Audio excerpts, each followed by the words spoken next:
हाय। अब देखते हैं क्वेश्चन नंबर 3 एक्सरसाइज 3.2 से। इसके कुछ 6 पार्ट्स हैं, तो शुरू करते हैं हम फर्स्ट पार्ट से। फर्स्ट पार्ट में हमें दिया हुआ है form the pair of linear equations for the following problems and find the solution bye substitution method. तो हमें यहाँ पर कुछ 6 पार्ट्स में वर्ड प्रॉब्लम्स दिए हुए हैं, राइट? और इन वर्ड प्रॉब्लम्स से पहले हमें इक्वेशंस बनानी है, और इक्वेशंस बनाने के बाद उन इक्वेशंस को सॉल्व करना है यूजिंग सब्स्टिट्यूशन मेथड। तो चलो पहला पार्ट देखते हैं हम। The difference between two numbers is 26 and one number is 3 times the other. तो यहां में दिया हुआ है कि दो नंबर्स का डिफरेंस 26 है और एक नंबर दूसरे का 3 टाइम्स है, फाइंड देम। ठीक है, तो हम यहां पर शुरुआत करते हैं बाय अज्यूमिंग या by letting let the bigger number let the bigger number be x। अब मैं बिगर नंबर को x मान रहा हूं क्योंकि मुझे डिफरेंस 26 दिया हुआ है। सिंस डिफरेंस 26 है तो एक नंबर दूसरे से बड़ा होगा डेफिनेटली। बराबर तो नहीं होंगे, दोनों नंबर्स बराबर होते तो डिफरेंस 0 होता। तो डिफरेंस 26 है तो एक नंबर बड़ा होगा, एक नंबर छोटा होगा। बड़े नंबर को हमने मान लिया है x।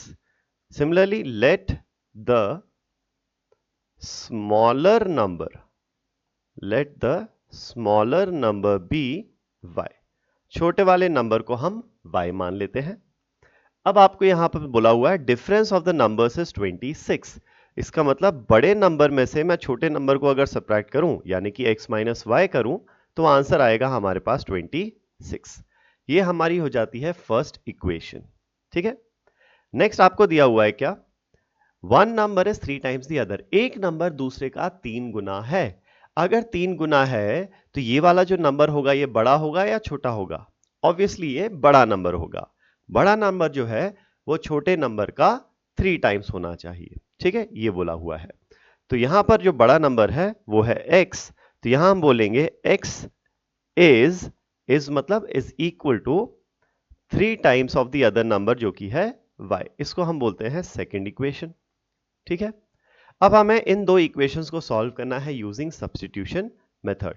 तो यहां पर अब बहुत इजी है, हमारे पास x की वैल्यू y के टर्म्स में ऑलरेडी है सेकेंड इक्वेशन से। तो हम क्या करेंगे अब यहां पर substitute value of x from equation 2 in equation 1। Equation 2 से जो x की वैल्यू है उसको हम इक्वेशन 1 में यहां पर सब्स्टिट्यूट करेंगे। ठीक है, तो चलो देखते हैं। तो यहां से हमारे पास सबसे पहले x है, तो x की जगह आ जाएगा 3y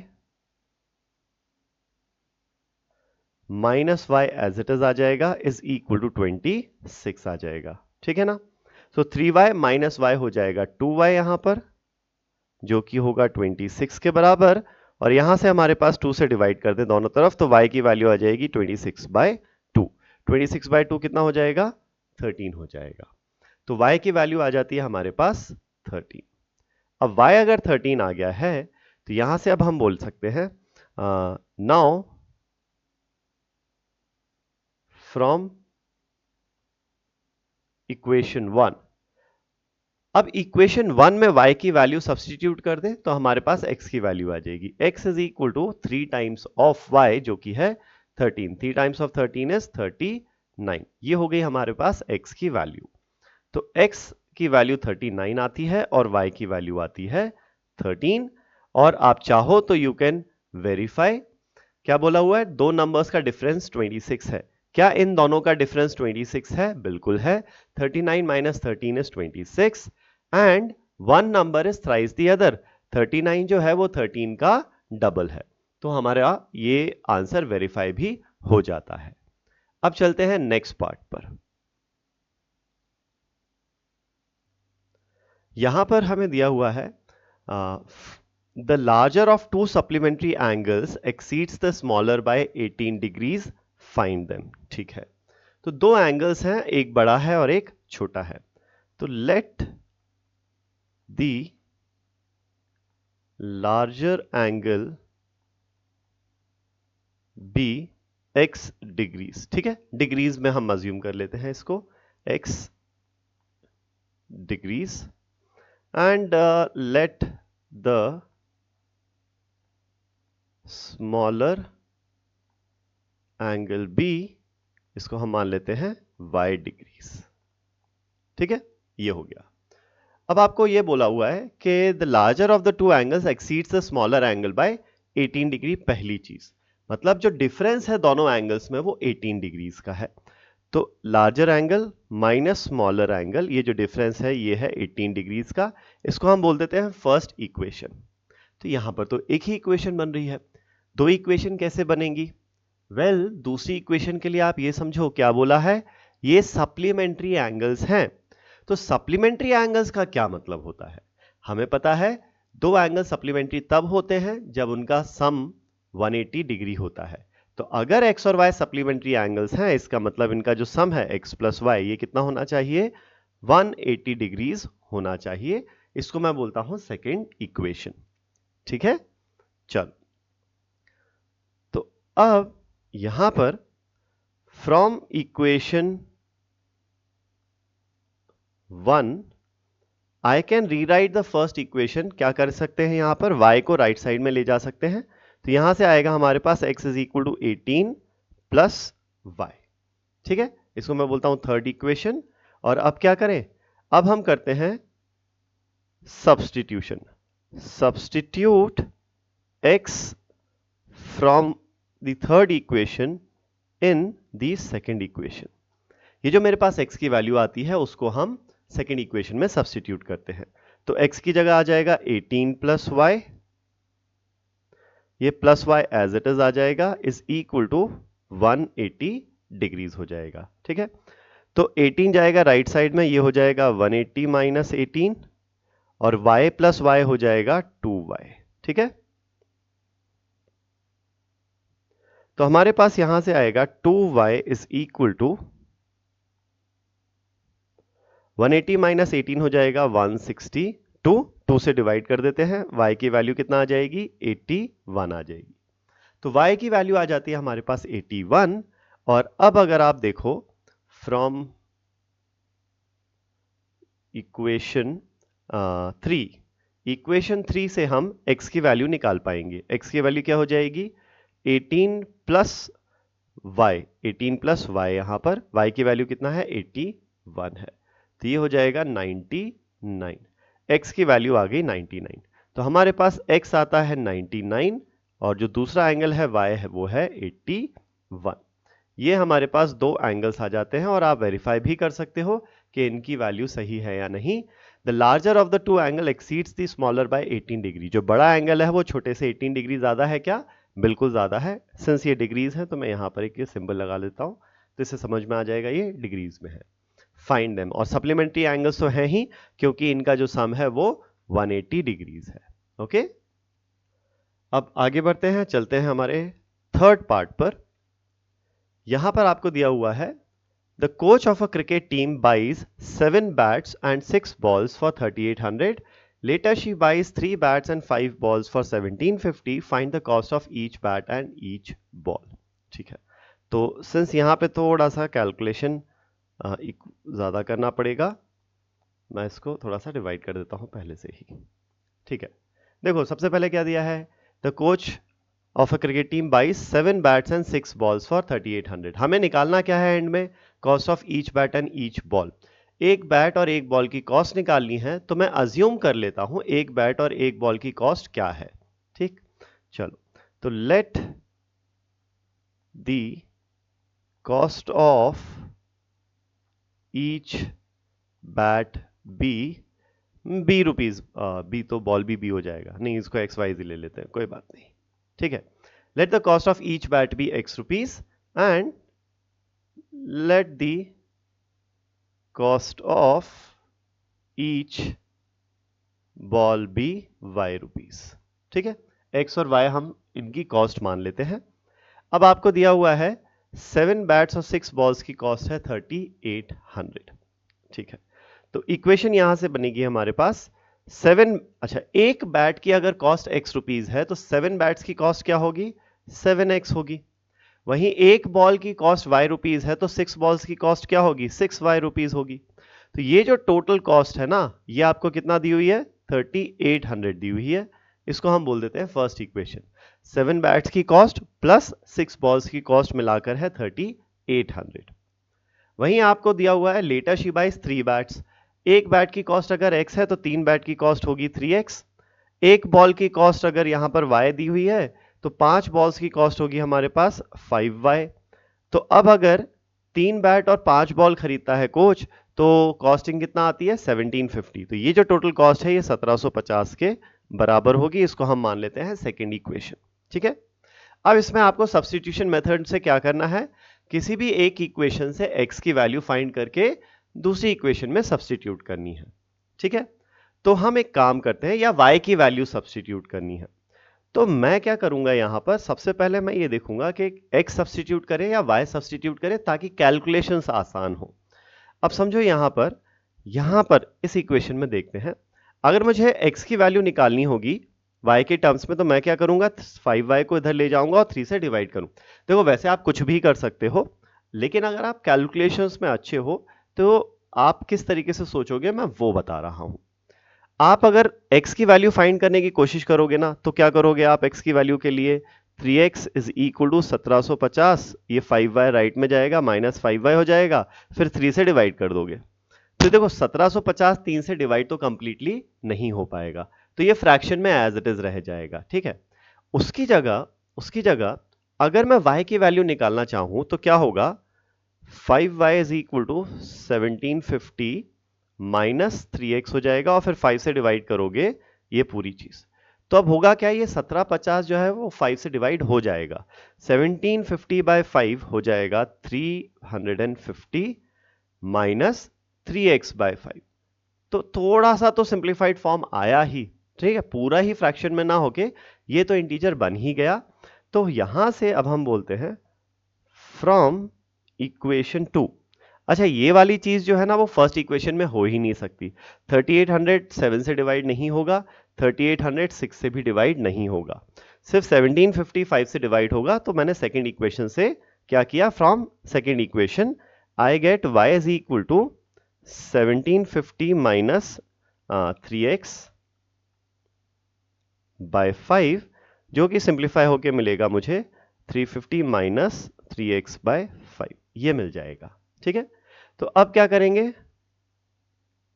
सब्स्टिट्यूट, इस इक्वेशन को मैं थर्ड इक्वेशन बोल देता हूं, ये वाली जो है y is equal to 350 minus 3x by 5।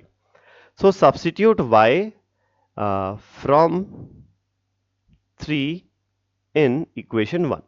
Second से तो हमने ये निकाला, तो सेकंड से जो y की वैल्यू निकाली है वो फर्स्ट इक्वेशन में अब हम सब्स्टिट्यूट कर देते हैं। तो मैं इसको हटा देता हूं। चलो आ जाओ, फर्स्ट इक्वेशन पे आते हैं वापस। तो फर्स्ट इक्वेशन में हमारे पास है 7 times of x plus 6 times of y। y कितना है हमारे पास, y है 350 minus 3x by 5, 350 minus 3x by 5, और ये हो जाएगा 3800 के बराबर। ठीक है, चलो, तो यहां से हमारे पास आता है 7x plus 6 times of 350, 6 into 0 is 0, 6 5 जा 30, 3 carry over, 6 3 18 plus 3 2100 minus minus 6 into 3x by 5 यानी 18x by 5 is equal to 3800। ठीक है, चलो, तो ये हो गया 7x minus 18x by 5 is equal to 3800, ये 21 राइट में जाएगा, माइनस 2100 बन जाएगा। सो 38 माइनस 2100 ये हो जाएगा 1700, और यहां पर हम एलसीएम लेंगे, एलसीएम आ जाएगा 5, 7 इंटू 5 होगा 35x माइनस 18x। ठीक है, सो 35 और माइनस 18x करेंगे, 35 माइनस 18x हो जाएगा 17x bye 5 is equal to 1700। तो x की वैल्यू हमारे पास क्या आएगी, 1700, ये 5 इधर जाके मल्टीप्लाई होगा और 17 इधर जाके डिवाइड होगा। तो 1700 गोज बाय 1700 टाइम्स 100 इंटू 5 आ जाएगा 500। x की वैल्यू कितना आती है हमारे पास, 500 आ जाएगी। ठीक है, now what we need to do is from equation 3, x की वैल्यू निकाल ली ना हमने, तो y की वैल्यू बची। तो इक्वेशन 3 में अगर मैं x की वैल्यू सब्स्टिट्यूट कर दूंगा तो मेरे पास y की वैल्यू यहां से आ जाएगी, है ना। तो y is equal to 350 minus 3/5 times of x। x कितना आया? 500 आया, ठीक है। तो 500 goes by 500 times, 100 into 3 is 300।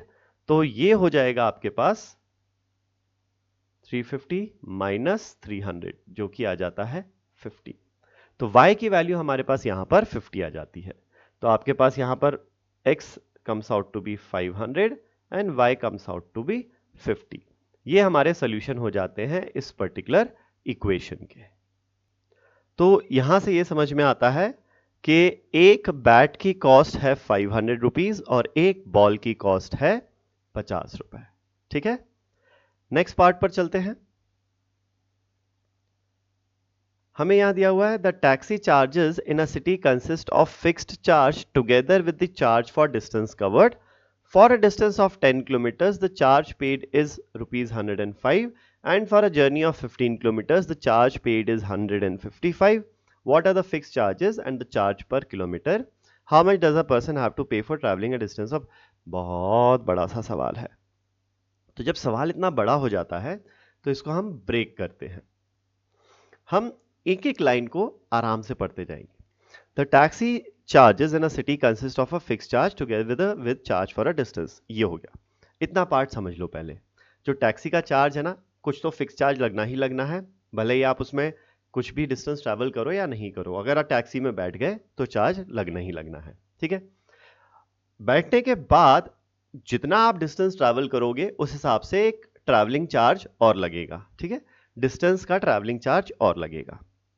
तो किस तरीके से चार्जेस लग रहे हैं वो आपको next part of the question में दिया हुआ है। अगर आप 10 किलोमीटर चलते हो तो आपको टोटल कितना पे करना पड़ रहा है? 105 रुपए। अब ये जो 105 पे करना पड़ रहा है, ये क्या चार्ज है? ये है फिक्स्ड चार्ज जो आपने बैठने के लिए पे किया, प्लस जो 10 किलोमीटर आप ट्रैवल कर रहे हो ना, उसका चार्ज है ये, ठीक है। फिर अगर आपने 15 किलोमीटर ट्रैवल किया तो आपको 155 रुपीज पे करना पड़ रहा है। तो ये 155 में क्या है? कुछ फिक्स्ड चार्ज है प्लस कुछ ट्रैवलिंग का चार्ज है, ठीक है। तो यहां पर ट्रैवलिंग चार्ज कैसा होगा? हर किलोमीटर के लिए आपको कुछ रुपए देने पड़ रहे होंगे, है ना। तो हम यहां पर मान लेते हैं, लेट अस अज्यूम और let the fixed charge be f rupees. Fix charge f rupees मान लेते हैं and let the charge per kilometre, हर किलोमीटर ट्रैवल करने के लिए जो ट्रैवलिंग चार्ज है बी सी रुपीज, ठीक है। हाँ, 1 किलोमीटर के लिए जो चार्ज है वो सी रुपीज मान लेते हैं। तो यहां पर हम पहले नॉर्मल इक्वेशन बनाते हैं। समझो, मैं डायरेक्ट इक्वेशन, चलो एक काम करते हैं, डायरेक्ट ही बना देते हैं, कंफ्यूजन नहीं रहेगा। अगर आपने 10 किलोमीटर ट्रैवल किया है तो आपकी टोटल कॉस्ट कितनी है? 105 रुपए। तो ये जो 105 कॉस्ट है वो क्या होगी? एक तो फिक्स्ड कॉस्ट रही होगी f रुपीज, प्लस कुछ ट्रैवलिंग कॉस्ट रही होगी। अब 1 किलोमीटर चलने के लिए आपको सी रुपीज देने पड़ते हैं, तो 10 किलोमीटर चलने के लिए कितना देना पड़ेगा? 10 टाइम्स ऑफ सी। इसको हम बोल देते हैं फर्स्ट इक्वेशन, ठीक है। वहीं अगर आप 15 किलोमीटर ट्रैवल कर रहे हो तो आपको कितना देना है पैसे? 155। तो 155 जो चार्ज है वो क्या रहा होगा? एक तो फिक्स्ड कॉस्ट रही होगी जो बैठने के लिए दिया है आपने, प्लस 15 किलोमीटर जो ट्रैवल किया उसके लिए कितने पैसे देने पड़े होंगे? 15 इंटू सी। ये हो जाएगी सेकेंड इक्वेशन। होप आपको ये समझ में आया कि ये इक्वेशंस हमने कैसे बनाई है, ठीक है। अब आपको क्या करना है? सिंपल है, सब्स्टिट्यूशन मेथड से इन दोनों इक्वेशंस को सॉल्व करना है। तो फ्रॉम इक्वेशन 1 कोई सी भी ले सकते हो, मैंने फर्स्ट इक्वेशन ले ली है। फर्स्ट इक्वेशन से आई कैन से f की जो वैल्यू आएगी, ये 10c को राइट साइड में ले जाते हैं, 105 minus 10c is equal to f। इसको थर्ड इक्वेशन बोल देता हूं मैं। और अब हम क्या करेंगे? सब्स्टिट्यूट f फ्रॉम, ये क्या हुआ? From equation 3 in equation 2। ये जो f की वैल्यू आई है वो इक्वेशन 2 में यहां पर सब्स्टिट्यूट करते हैं। ठीक है, चलो करें। तो लेफ्ट साइड है 155 इज इक्वल टू f की जगह हमारे पास आ जाएगा 105 माइनस 10c। अच्छा, इसका एक बहुत अच्छा तरीका भी है जिसमें आपको कुछ ज्यादा लिखना नहीं पड़ेगा, वो मैं एंड में बताऊंगा, बट वो हमारे सिर्फ हमारे समझने के लिए है, not for exam purpose. Exam में तो आपको पूरा स्टेप्स वगैरह लिखना रहेगा, तो आप ऐसे ही करना। लेकिन अगर आपको मतलब मैथ्स को थोड़ा फील करना है, समझना है, इक्वेशंस को अच्छे से समझ के करना है, लॉजिकल एबिलिटी बिल्ड करनी है, तो वो जरूर देखना आप एट द एंड। मतलब प्रॉपर ये सोल्यूशन के बाद में वो बताता हूं। तो ये हो गया f plus 15c plus 15c। तो ये 105 जो है पॉजिटिव है, राइट में, लेफ्ट में जाएगा नेगेटिव बन जाएगा। 155 minus 105 is equal to minus 10c plus 15c, ये बन जाएगा प्लस 5c। 155 में से 105 गया, ये हो जाएगा 50 इज इक्वल टू 5c। 5 से डिवाइड कर दो, 50/5 होगा 10 which is equal to c। तो चार्ज पर किलोमीटर कितना है? 10 रुपए किलोमीटर का चार्ज है। ठीक है, अब यहां पर फिक्स्ड कॉस्ट कैसे निकालेंगे? Now from equation 3। इक्वेशन 3 में आपको क्या दिया हुआ है? इक्वेशन 3 से आपके पास f की वैल्यू आएगी। कैसे? f is equal to 105 minus 10 into C. C कितना आया? 10 रुपए आया। ठीक है, तो ये हो जाएगा 100, 105 माइनस 100 इज 5 रुपए। तो फिक्स्ड कॉस्ट जो है वो है 5 रुपए, और जो हमारी पर किलोमीटर कॉस्ट है वो है 10 रुपए। ठीक है, अब आपको सिर्फ ये नहीं निकालना था, आपको निकालना था 25 किलोमीटर ट्रैवल करने में कितना खर्चा आएगा। ठीक है, so now cost for 25 kilometres. ठीक है, उसको हम सी मान T total cost T C मान लेते हैं। टोटल कॉस्ट फॉर 25 किलोमीटर्स कितना आ जाएगा? देखो, टोटल कॉस्ट क्या होगा यहां पर? एक तो फिक्स्ड कॉस्ट, सॉरी, एक तो फिक्स्ड कॉस्ट होगा प्लस 25 किलोमीटर ट्रैवल करने के कारण जो कॉस्ट आएगा। तो 1 किलोमीटर की कॉस्ट ₹c होती है, 25 किलोमीटर की कॉस्ट 25c हो जाएगी। तो यहां पर हमारे पास f की वैल्यू भी है और c की वैल्यू भी है। f है 5 रुपए और c है 25 times of c which is 10। तो ये हो गया 250 प्लस 5, ये हो गया 255। तो 25 किलोमीटर ट्रैवल करने की जो टोटल कॉस्ट है वो 255 रुपए हो जाएगी। ठीक है, ये हो गया नॉर्मल प्रॉपर इक्वेशन सॉल्व करने का तरीका इस पर्टिकुलर क्वेश्चन के लिए। अब यहीं पर एक थोड़ा सा शॉर्टकट तरीका भी बताता हूं, ये सिर्फ समझने के लिए है ताकि आपकी सोचने की जो एबिलिटी है वो बेटर हो पाए। अब आप देखो यहां पर 10 किलोमीटर ट्रैवल करने के लिए उसने 105 रुपए दिए, 15 किलोमीटर ट्रैवल करने के लिए उसने 155 रुपए दिए। मतलब इसका जो खर्चा हुआ ना वो कितना बढ़ गया? 50 किलोमीटर, सॉरी 50 किलोमीटर कह रहा हूं, क्या कह रहा हूं, 50 रुपए बढ़ गया। खर्चा बढ़ा 50 रुपए। क्यों बढ़ा ये खर्चा 50 रुपए? क्योंकि उसने 5 किलोमीटर ज्यादा ट्रैवल किया, है ना। क्वेश्चन में पूछा था 25 किलोमीटर ट्रैवल करने के लिए क्या खर्चा आएगा। अब 15 की जगह अगर 25 ट्रैवल करना है तो कितना एक्स्ट्रा ट्रैवल करना है? 10 किलोमीटर एक्स्ट्रा ट्रैवल करना है। तो अगर 5 किलोमीटर एक्स्ट्रा ट्रैवल करने के 50 रुपए एक्स्ट्रा चार्ज थे, तो 10 रुपए, डिस्टेंस डबल हो गया, तो चार्ज एक्स्ट्रा कितना लगेगा? डबल लगेगा, तो 100 रुपए ज्यादा लगेंगे। तो 155 में 100 रुपए ज्यादा लगेंगे तो कितना लगेगा? 255 रुपए लगेंगे। बिना कोई इक्वेशन करे हमारा ये सवाल वैसे ही हो सकता था। ठीक है, सिंपल सा फंडा है। 5 किलोमीटर एक्स्ट्रा के 50 रुपए लग रहे हैं, तो 10 किलोमीटर एक्स्ट्रा के 100 रुपए एक्स्ट्रा लगेंगे। ओके, अब चलते हैं नेक्स्ट पार्ट पे, फिफ्थ पार्ट। तो क्या दिया हुआ है हमें यहां पर? हमारे पास है a fraction becomes 9/11 if 2 is added to both the numerator and the denominator. If 3 is added to both the numerator and the denominator, it becomes 5/6. Find the fraction. ठीक है, तो है तो सिंपल सा इक्वेशन, बस यहां पर क्या है कि फ्रैक्शंस में थोड़ा सा हमें कैलकुलेशंस करने पड़ेंगे। तो हम पहले ये अज्यूम कर लेते हैं, भाई फ्रैक्शन है तो कुछ न्यूमरेटर होगा और कुछ डिनोमिनेटर होगा। तो let the numerator be n। ठीक है, जो नंबर होता है मैं उसी का इनिशियल अज्यूम करता हूं, तो समझने में आसानी रहती कि भाई ये क्या वेरिएबल है, इसको क्या माना है हमने, ठीक है। And let the denominator be D, ठीक है। हमें ये पता है कि वेरिएबल हम किसी भी लेटर से रिप्रेजेंट कर सकते हैं, जरूरी नहीं है कि सिर्फ एक्स और वाई से ही करें, सिर्फ एक रिप्रेजेंटेशन होता है तो हम वेरिएबल को किसी और लेटर से भी अज्यूम कर सकते हैं। तो न्यूमरेटर हमने n मान लिया, डिनोमिनेटर d मान लिया, तो यहां से हमारे पास जो ओरिजिनल फ्रैक्शन है वो क्या आ जाता है, n/d आ जाता है, ठीक है, पहली चीज। लेकिन आपको ये बोला है कि अगर 2 ऐड कर दिया जाए न्यूमरेटर डिनोमिनेटर में तो ये फ्रैक्शन कितना बन जाएगा, 9/11। The fraction becomes 9/11 if 2 is added to both numerator and the denominator.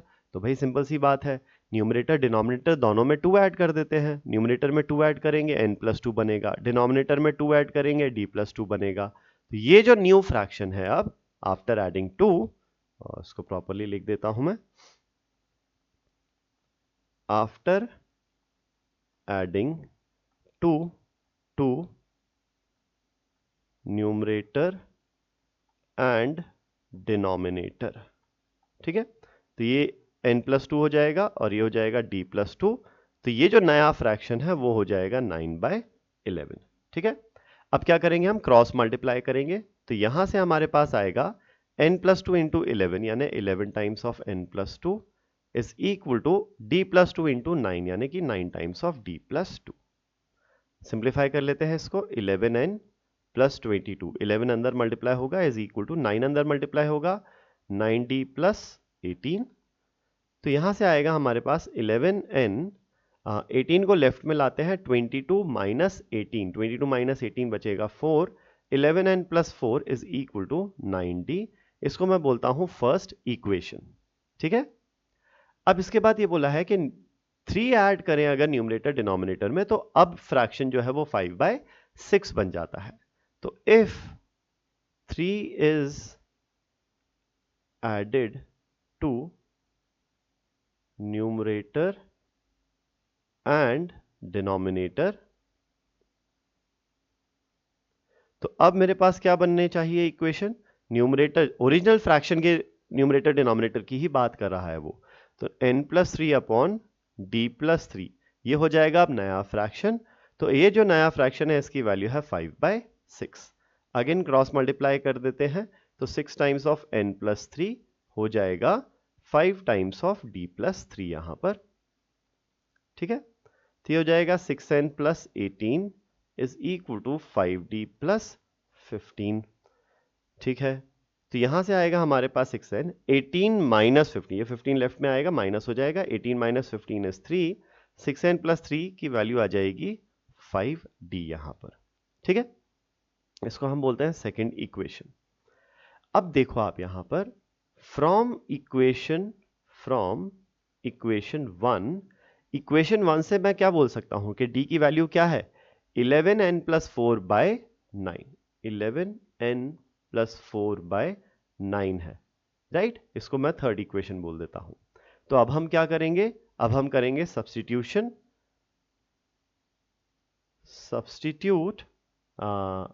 d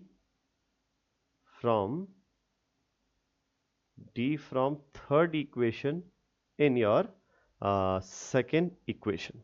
चलो करते हैं, तो ये हो जाएगा 6n प्लस 3 सेकेंड इक्वेशन में is equal to 5 times of d की वैल्यू कितना है, 11n प्लस 4/9, ओके। चलो तो अब क्या करते हैं, ये यहां पर 5 तो अंदर मल्टीप्लाई होगा, होल थिंग बाय 9 होगा, और जो 9 इधर आके क्रॉस मल्टीप्लाई होगा, तो 9 times of 6n plus 3 is equal to 5 times of 11n plus 4 हो जाएगा ये, ठीक है। तो 9 इधर मल्टीप्लाई कर देते हैं, 54n plus 27 is equal to 55n plus 20 हो जाएगा। 54 राइट साइड में जाएगा तो ये बन जाएगा 55n माइनस 54n यानी कि n, 27 माइनस 20 हो जाएगा, 20 लेफ्ट में आके माइनस बन जाएगा, 27 माइनस 20 इज 7। तो n की वैल्यू कितना आ जाती है हमारे पास, 7 आ जाती है, ठीक है। n अगर 7 आ गया तो नाउ फ्रॉम इक्वेशन 3 में n की वैल्यू सब्सटीट्यूट करते हैं तो d कितना आएगा 11 टाइम्स ऑफ n जो कि है 7, 11 टाइम्स ऑफ 7 प्लस 4/9। ठीक है, तो 11 इंटू 7 इज 77, 77 प्लस 4 इज 81, तो ये हो जाएगा 81/9 जो कि होगा 9। ठीक है, तो मेरे पास यहां से n की वैल्यू आती है 7 और d की वैल्यू आती है 9। That means my original fraction, मेरा जो ओरिजिनल फ्रैक्शन है वो कितना हो जाएगा, वो हो जाएगा न्यूमरेटर अपॉन डिनोमिनेटर। न्यूमरेटर है 7, डिनोमिनेटर है 9, तो ये हो गया हमारा ओरिजिनल फ्रैक्शन। देयरफॉर आप अगर जब लिखोगे इसको तो आप प्रॉपरली कैसे लिखोगे, therefore the original fraction, therefore original fraction is n by d where n is 7 and d is 9। ठीक है, तो ये हो गया हमारा 5th पार्ट इस क्वेश्चन का। और अब चलते हैं लास्ट पार्ट पर। यहां पर आपको दिया हुआ है 5 years hence। hence का क्या मतलब होता है अभी समझेंगे। तो 5 years hence the age of Jacob will be 3 times that of his son। 5 years ago Jacob's age was 7 times that of his son। What are their present ages? तो देखो इस क्वेश्चन को करने के दो तरीके रहेंगे। पहला तरीका जो नॉर्मल हमारा अप्रोच है, हम कुछ वैल्यूज अज्यूम करेंगे। ठीक है, दो वेरिएबल्स में करेंगे इसको, सिंस हमारा जो चैप्टर है वो pair of two linear equations है, तो इन टू वेरिएबल्स, तो दो वेरिएबल्स लेके हम करेंगे पहले तरीके में। एक दूसरा तरीका होगा जिसमें दो वेरिएबल लेने की जरूरत नहीं पड़ेगी, सिर्फ एक वेरिएबल लेके भी हो जाएगा, वो मैं एंड में बताऊंगा। चलो तो सॉल्व करना शुरू करते हैं यहां पर इस क्वेश्चन को। तो देखो क्या दिया हुआ है, सबसे पहले 5 years hence। hence का क्या मतलब होता है, बाद में, फ्यूचर में। तो 5 years hence मतलब 5 years फ्यूचर में age of Jacob will be 3 times that of his son. निकालना क्या है, हमें निकालना है उनकी प्रेजेंट एजेस। तो हम अज्यूम कर लेते हैं अभी, let Jacob's present age be J. Jacob की प्रेजेंट एज जे है and let son's present age be S. Jacob और बेटे की बात कर रहे हैं, राइट, दो लोगों की, तो एक जेकब हो गया एक बेटा हो गया। जेकब की प्रेजेंट एज जे मान लेते हैं और सन की प्रेजेंट एज एस मान लेते हैं, क्योंकि एंड में हमें उनकी प्रेजेंट एज निकालनी है। ठीक है, तो ये हो गया। अब बोला है 5 years hence। 5 years hence मतलब क्या, आफ्टर 5 years। आफ्टर 5 years क्या होगा, जेकब्स एज कितना हो जाएगी, आज अगर जे ईयर्स है जेकब की एज, तो 5 साल बाद कितना होगी, जे प्लस 5 हो जाएगी जेकब की एज आफ्टर 5 years। सिंपल सी बात है, तुम्हारी एज अगर आज लेट्स से 15 साल है, तो 5 साल बाद कितना होगी, 15 प्लस 5 20 साल हो जाएगी। तो अगर आज जेकब की एज जे ईयर्स है, तो 5 साल बाद कितना होगी, जे प्लस 5। सिमिलरली सन्स एज कितना हो जाएगी 5 साल के बाद, एस प्लस 5 हो जाएगी। ठीक है, ये हो जाएगी सन की एज। तो 5 साल बाद के लिए क्या बोल रहा है वो, 5 years hence age of Jacob will be 3 times that of a son. ये जो एज है ना जेकब की, वो क्या है, 3 टाइम्स है उसके बेटे की एज के। Therefore J plus 5 will be 3 times of S plus 5। ठीक है, इसको थोड़ा सा सिंप्लीफाई कर लेते हैं। तो यहां से हमारे पास j प्लस 5 आ जाएगा, 3 मल्टीप्लाई कर देते हैं अंदर, 3 into S plus 3 into 5 is 15। ये 5 जाएगा राइट में, नेगेटिव बन जाएगा, 15 माइनस 5 हो जाएगा 10। तो 3s प्लस 10 हो जाएगा राइट साइड, और लेफ्ट साइड में हमारे पास j बचेगा। ठीक है, इसको हम बोलते हैं फर्स्ट इक्वेशन। नेक्स्ट आपको क्या दिया हुआ है, 5 years ago। अब क्या बात कर रहा है, पहले तो बात कर रहा था 5 साल बाद की, अगो मतलब पहले, 5 साल पहले। ठीक है, तो 5 years ago। अब देखो 5 साल पहले जेकब की एज क्या रही होगी, जेकब्स एज, आज जेकब की एज जे है, तो 5 साल पहले रही होगी जे माइनस 5। 5 साल बाद के लिए प्लस ऐड किया था, तो 5 साल पहले के लिए माइनस कर देंगे। ठीक है, और सन्स एज क्या रही होगी 5 साल पहले, आज एस है तो 5 साल पहले रही होगी एस माइनस 5। ठीक है, अब इक्वेशन बनाते हैं। क्या बोला है? 5 साल पहले Jacob's age was 7 times that of his son. ये जो 3 था ना वो अब हो जाएगा 7, लेकिन 7 टाइम्स ऑफ व्हाट? 5 साल पहले की एजेस। तो 5 साल पहले जेकब की एज थी j-5, जो कि है 7 times of son's age which is s-5। तो अगेन यहां पर सिंप्लीफाई कर लेते हैं। j-5 is equal to 7 into s and 7 minus 5 is -35। ये -5 जाके प्लस बन जाएगा, तो ये हो जाएगा 7s -35 प्लस 5 -30 बचेगा, और ये हो जाएगा j। इसको हम बोलते हैं सेकेंड इक्वेशन। ठीक है, अब सिंपल है, j की वैल्यू या तो फर्स्ट से सेकंड में रख दो या सेकंड से फर्स्ट में रख दो, कोई फर्क नहीं पड़ने वाला। तो सब्स्टिट्यूट j फ्रॉम 1 इन 2। चलो कर लेते हैं अब ये। तो फर्स्ट इक्वेशन में जो j था इसकी वैल्यू हम यहां सब्स्टिट्यूट कर देते हैं। तो सेकेंड इक्वेशन में हमारे पास j जो है वो हो जाएगा 3s plus 10 is equal to ये पूरी चीज 7s माइनस 30। ठीक है, चलो तो ये हो जाएगा 7s, ये 3s राइट में आएगा -3s हो जाएगा, ये -30 लेफ्ट में जाएगा, प्लस 10 तो था ही, ये -30 लेफ्ट में जाएगा, प्लस 30 बन जाएगा। तो हमारे पास इक्वेशन बनेगी 10 प्लस 30 जो है 40 is equal to 7s minus 3s जो हो जाएगा 4s। अब 4 से डिवाइड कर देते हैं दोनों तरफ, तो 40/4 हो जाएगा 10 एंड 4s बाय 4 हो जाएगा s। तो सन की एज कितना है? 10। अच्छा, एजेस के केस में बहुत भैया हमें को स्पेसिफिक होना होता है कब की एज। आज की एज अलग होगी, कल की एज अलग होगी, परसों की एज अलग होगी। ठीक है ना? तो ये जो s की वैल्यू आई है हमारे पास, ये कब की वैल्यू आई है? प्रेजेंट एज ऑफ सन आया है, क्योंकि हमने s को प्रेजेंट एज माना था। ठीक है, चलो तो ये सन की प्रेजेंट एज आ गई। अब जेकब की प्रेजेंट एज कैसे आएगी? उसके लिए हम या तो फर्स्ट या सेकंड किसी भी इक्वेशन पर चले जाएंगे। तो फ्रॉम इक्वेशन 2, इक्वेशन 2 पर आते हैं। तो इक्वेशन 2 से हमारे पास j की वैल्यू कितना आएगी? 7 टाइम्स ऑफ s यानी कि 10 माइनस 30। तो 7 इंटू 10 इज 70, 70 माइनस 30 इज 40। तो जेकब की प्रेजेंट एज हो जाती है 40 ईयर्स। तो जेकब की प्रेजेंट एज है 40, सन की प्रेजेंट एज है 10। ये हमारी प्रेजेंट एजेस आ जाती हैं इनकी, और आप चाहो तो बहुत इजीली वेरीफाई कर सकते हो। कैसे वेरीफाई कर सकते हैं? आपसे पहले बोला था 5 साल पहले, तो 5 साल पहले इसकी एज 35 रही होगी, इसकी रही होगी 5। तो 5 साल पहले जेकब की एज 7 गुना थी बेटे से, तो बेटे की एज का 7 गुना 35 बिल्कुल सही है, चलेगा। और एक बात क्या था 5 साल बाद की, 5 इयर्स हेंस जेकब की एज 45 होगी और बेटे की 15 होगी। और ये बोला था 5 साल बाद जेकब की एज 3 गुना है, तो भाई 45 3 गुना है 15 का, तो ये हमारा वेरीफाई हो जाता है। ठीक है, तो इस क्वेश्चन का, इस पार्ट का आंसर है 40 एंड 10। Thank you.